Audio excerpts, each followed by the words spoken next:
Inicio la andadura de esta jornada con prevención por el estado físico del ferrocarril, a causa de la maleza, pero más por la presión que sobre él ejercen las explotaciones intensivas de frutales que amenazan con integrarlo en determinadas fincas.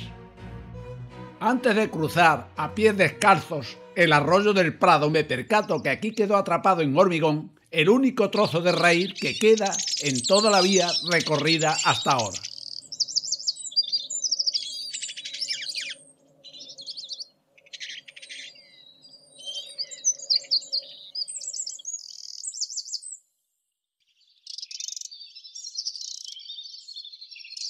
Durante unos kilómetros, Red Eléctrica ha aprovechado el ferrocarril para instalar las torres de una línea de alta tensión y a ambos lados de ella se extienden las explotaciones agrícolas tradicionales con paisajes que agradece el caminante.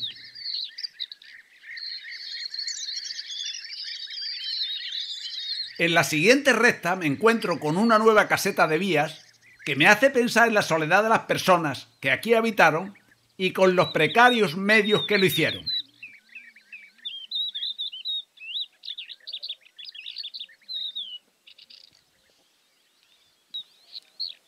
Más adelante hay 3 caseríos que utilizan el ferrocarril para salir con sus vehículos a la carretera nacional y un turón recorre las hierbas husmeando la algarabía de las gallinas de una casa próxima.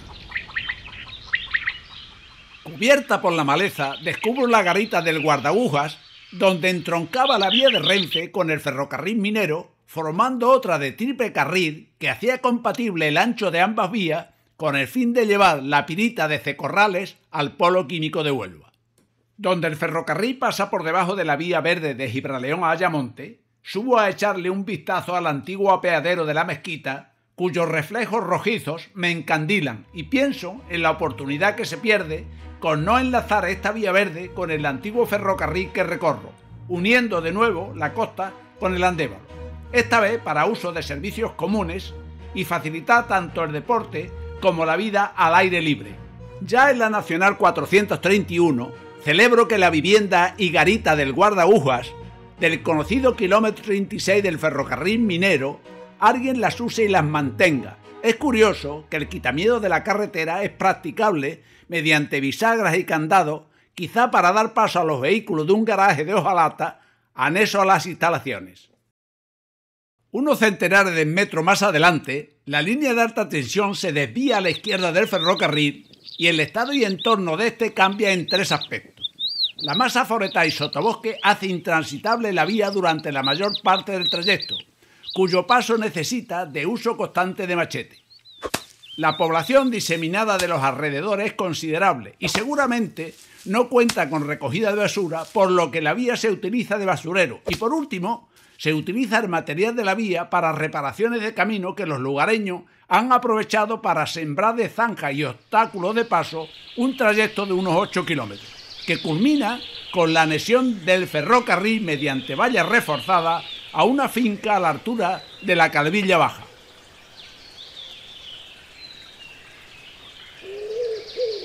Mientras se camina por este trecho, no hay horizonte y las alambradas asfixian al ferrocarril, pero de poco en poco se dejan ver explotaciones intensivas de frutales en campos industrializados con formas geométricas repetitivas e imprecisas.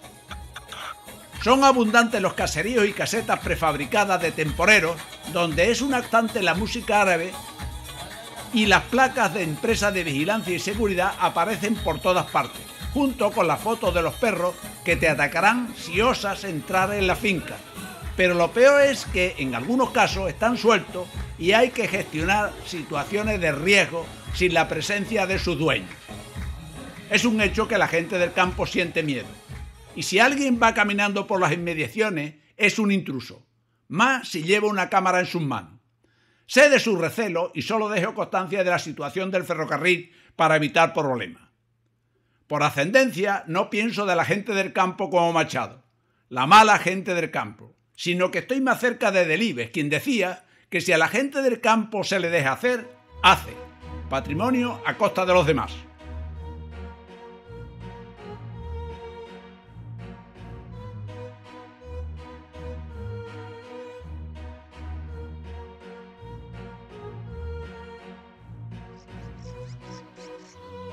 Para mí, la parte positiva es que abundan los pájaros en el recorrido. Por contra, para convertirla en vía verde necesitaría de una actuación forestal importante y de la reposición del firme expoliado en muchos puntos.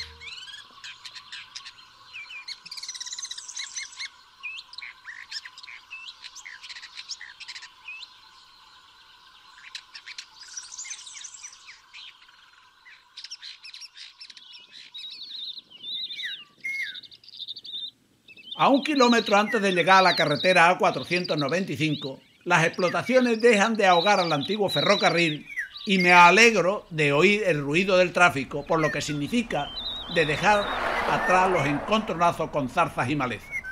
En esta carretera, a escasos kilómetros de San Bartolomé de la Torre, el terreno ocupado por el conocido paso a nivel del kilómetro 25 del ferrocarril se ha aprovechado con una isleta para dar acceso a fincas agrícolas, por lo que de la caseta y garita que allí estuvieron durante más de un siglo no queda rastro alguno.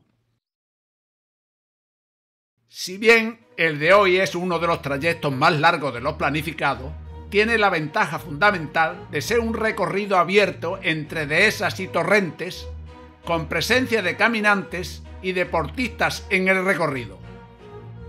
Desde este kilómetro 25 del ferrocarril, comienza hoy la jornada que me ha de llevar a la estación del Medio Millar, algo más de 15 kilómetros, y en esta ocasión me acompaña mi amigo Antonio García, que es un todoterreno de nuestro grupo de cine. Iniciamos el camino paralelo a la A495 y poco tenemos que andar para encontrarnos con la vía cortada por un regatón de servicio de la carretera que discurre al lado. En estos inicios, las jaras, ahora en flor, y algunos pinos y eucaliptos invaden la vía. Pero nada que no se pueda resolver sin utilizar machete y ya se empieza a vislumbrar dehesas de encina a ambos lados del recorrido. Nada cambia hasta que no llegamos al arroyo del Álamo, cuyo puente presenta bastante deterioro en sus vigas de madera, y nos pone antecedentes de lo que va a ocurrir en los 6 restantes por los que tendremos que caminar. Es domingo y podemos ver gente haciendo excursiones a pie que se defiende de las dificultades de las alambradas de la finca para no tener que cruzar el deteriorado puente.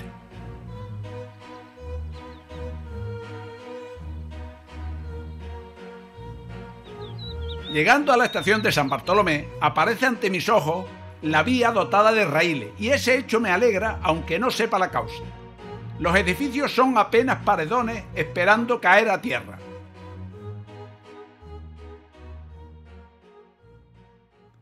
En muchos tramos, entre la estación que dejamos atrás y el arroyo de San Bartolomé, la maleza y la tierra ocultan los raíles, pero me da seguridad el saber que están ahí, debajo de mis botas.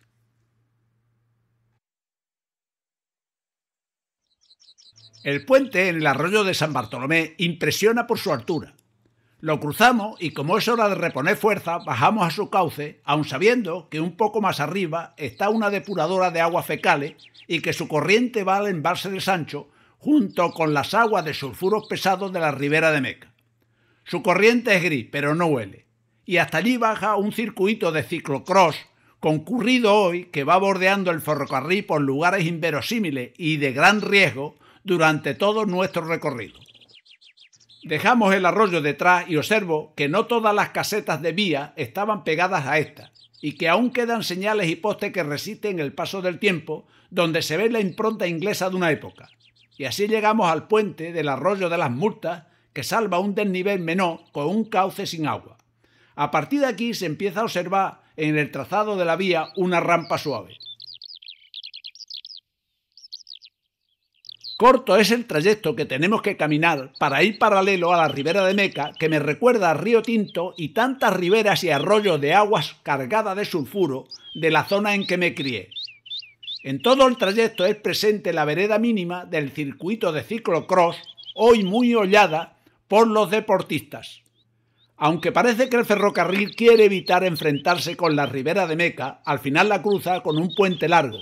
Y a pesar del agua agria que corre por la misma, en las zonas ribereñas se pueden ver a familias haciendo vida al aire libre. El paisaje cambia, la dehesa ha dejado paso al pino y al eucalipto vampiro. El trazado en subida de la vía continúa en toda la zona del Barranco del Ciego, y entonces nos encontramos con la Ribera de Meca por la izquierda, como continuación de la de Agustín, que desangra los sulfuros de Tarsis. Cuando dejamos atrás la Ribera de Agustín, enfilamos las rampas más pronunciadas y nos encontramos con dos pequeños puentes en muy mal estado. Aquí el paisaje se hace más abierto y reaparecen las dehesas. En lo que nos separa de la ribera de medio millar, se alternan recorridos despejados con otros con maleza según transitemos por trincheras o terraplenes, y de igual forma el paisaje alterna entre monte bajo y arboleda de eucaliptos, encinas o pinos. Llegados a la ribera de medio millar, que aporta agua sin sulfuros a la de Agustín, el puente que lo atraviesa es el que está en mejores condiciones, y su cauce es de agua clara, donde la primavera se hace ostensible en fauna y flora. Avistamos un coche al fondo de la vía, en un trayecto en el que la trocha de ciclocross es paralela a los raíles. Cuando llegamos a su altura, nos encontramos con una reunión de buena gente haciendo vida al aire libre.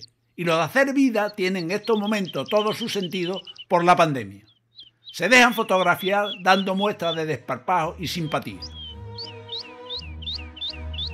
Hasta unos metros antes de llegar a la estación de medio millar, en Alorno, la maleza no nos abandona cuando transitamos por trincheras, y se puede observar que no eran pocos los edificios que alguna vez cumplieron una función en esta estación ferroviaria. Hoy, solo un caserío moderno se contrapone al abandono de las instalaciones mineras.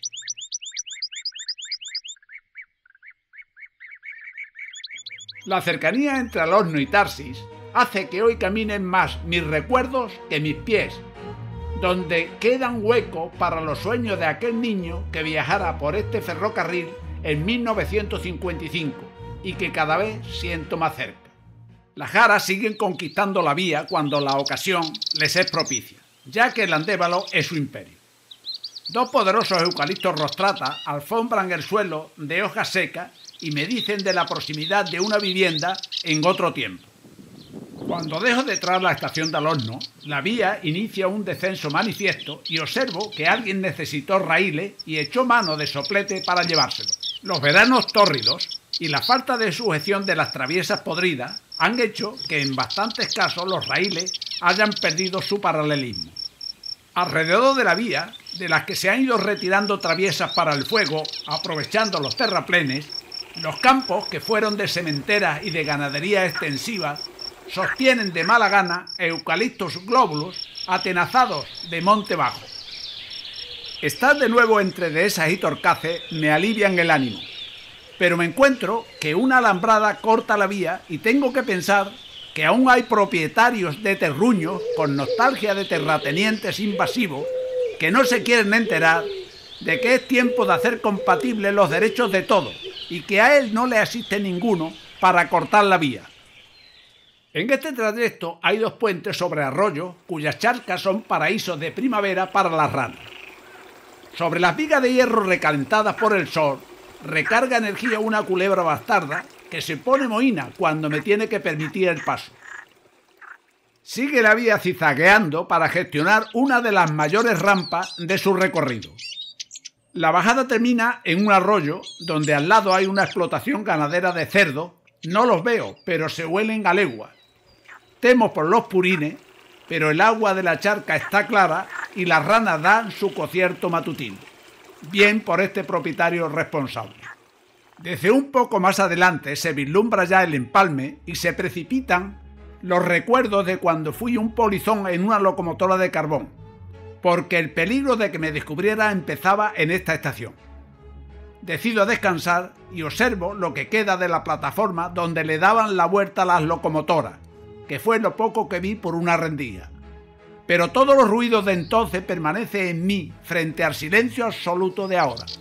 Dejo el empalme y paso bajo el abandonado nido de la cigüeña que vio una oportunidad en el poste de señales Un ciclista me pregunta por dónde tiene que seguir y me da las gracias. Entonces veo que Tarsis está a 4 kilómetros.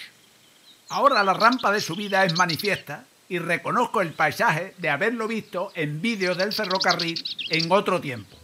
El huerto solar que me encuentro a la derecha y los bacies que veo a lo lejos me dicen que estoy llegando a mi destino del día. Ante la valla que preserva el recinto minero, me desvío hacia una pista que está siendo utilizada por una carrera de ciclocross, tan nutrida como larga la frecuencia de paso de los ciclistas. Así llego a los silos abandonados de carga del mineral, donde empezaba su transporte hasta Huelva.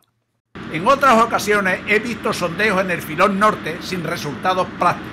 Esta vez lo hace incluso en domingo y deseo que sea un indicio de que vuelven los trabajos mineros. Del patrimonio minero de Tarsis hay tan excelentes trabajos a los que yo no aportaría nada nuevo y que deben de ser vistos por quienes estén interesados en la historia de la minería. Me hubiera gustado despedirme hoy de Tarsis contemplando una de aquellas locomotoras de vapor en la que viajé de niño, pero lo hago frente a la más potente Ruston de la compañía, en la que han encontrado los gorriones a comodo para sus nidos. Y yo continúo camino hacia la zarza.